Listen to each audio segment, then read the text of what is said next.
பெண்களுக்காக நான் ஒன்று சொல்ல விரும்புகிறேன். ஃப்ரெண்ட்ஸ், நீங்கள் வந்து உங்களுக்காக இனிமேல் இந்த விசு படத்தில் வர மாதிரி சரண்யா மேடம் வந்து ஒரு கணவனை இழந்த பெண்ணாக ஒரு ரூமில் உட்கார வச்சுருப்பாங்க.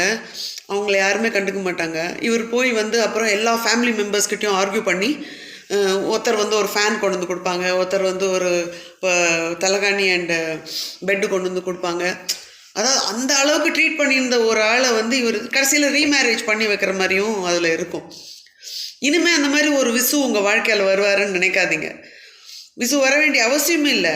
You are your own protector. இப்போ நீங்கள் தான் உங்களுக்காக நீங்கள் ப்ரொடெஸ்ட் பண்ணணும். எத்தனை வருஷத்துக்கு வந்துட்டு ஒரு கல்யாணத்துலேயோ அல்லது ஒரு ஃபங்க்ஷன்லேயோ உங்களை தொட விடாமல் பண்ணும்போது நீங்கள் உள்ளே போய் அழுதுருப்பீங்க, வெளியில் அப்படியே சிரிச்சுட்டே போய் உள்ளே போய் எவ்வளோ குமரி இருப்பீங்க எனக்கு தெரியும்.